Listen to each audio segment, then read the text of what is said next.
Hi, I'm Ursula again, and today I'm going to talk about part 3 of Stinkin' Thinking, and I'm going to talk about the disciplines that God has given me to avoid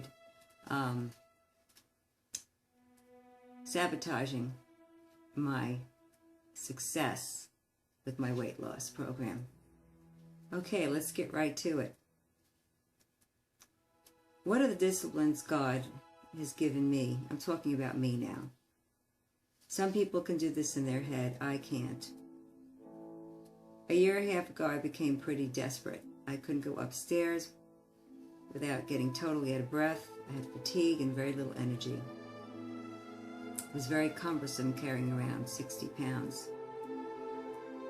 So these are the disciplines. You'd have to listen to part 1 and part 2 of my talk to understand the rest of what I'm saying, but these are the disciplines that God gave me to reinforce that I wouldn't continue to gain the weight, because I've gained it back many times.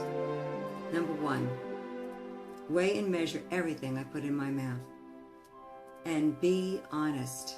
You're not cheating anyone but yourself if you cheat on the measurements.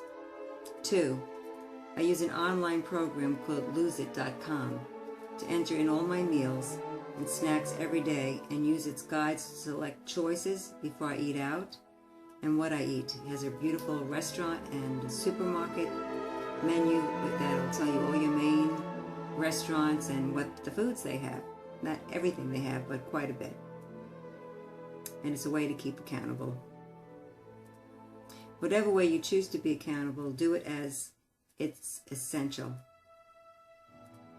Number 3, I weigh myself daily. Now, I know my body fluctuates in weight depending on if I eat salt, and of course if I overeat, I can be up and down 2 or 3 pounds in a day. That's how I am. So I don't let it drive me crazy. But if I've eaten, like I did the other night, Italian food, and all they had was pasta as the choice, I knew I was going to gain weight, and I was up 1.5 pounds. And that's no big deal once you're at maintenance, because the trick is don't procrastinate. Just get right back on your routine of your food plan, your diet plan, and get it off right away.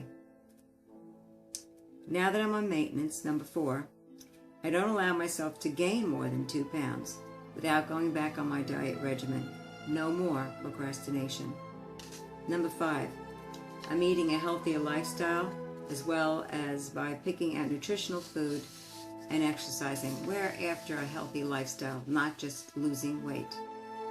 Number 6, I plan for success by shopping for foods that I can snack on without gaining weight, and I limit my eating out. Snacking is very important when you're hypoglycemic, and I think I've mentioned it in the previous videos that I snack on and carry with me always food.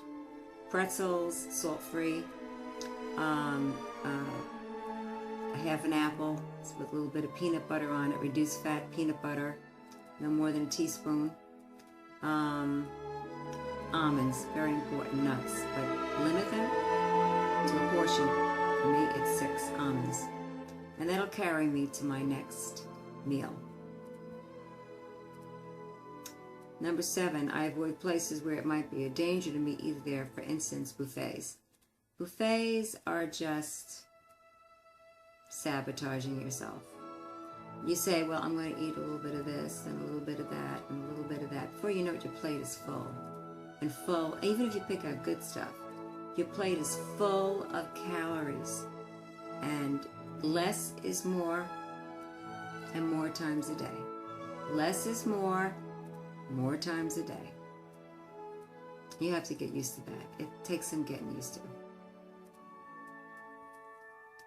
Number 8, I keep my blood sugar level by eating 5 or 6 small weighed and measured meals a day.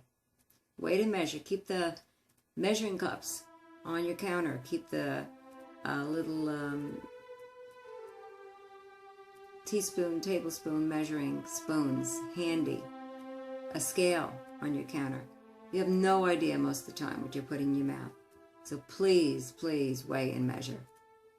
Number 9, I try to eat my heaviest meal at lunch and my light meal in the evening. I try. Doesn't always work out. Sometimes you have to go out for dinner with people. And so it's the night meal. I try to eat something reasonable at nighttime. Doesn't always work out, but just know that you'll probably eat and gain a couple of pounds at night if you do that. Get on your regimen the next day and get it off right away.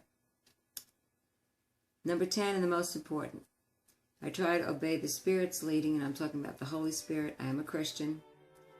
For every meal and choice I make with my new body, which I'm so grateful to God for helping me with, I try to obey because I don't claim to be perfect. Like I said the other night, all the choices were macaroni, and more macaroni. I love the idea of a support group and helping other people, as well as this helping me stay on track. I never want to believe I'm safe, and I've arrived. I've lost and gained it too many times to believe that. This has been a stronghold in my life for a long time, and I have to be very prayerful and watchful. This is a small portion of what I've learned, and I'm sure I have a lot more to learn in this area, and some of it from you, I hope. I'm going to close with this prayer. May the Lord keep you and bless you, and make his face to shine upon you and give you peace. May the Holy Spirit always be your guide and lead you into all truth. I commit you to God, who is able to make you will and do of his good pleasure by his grace and by his power of his Holy Spirit, and to the Father, who will someday, when you and I stand before him, he'll say, "Well done, my good and faithful servant." God bless you, and thanks for joining me in these videos.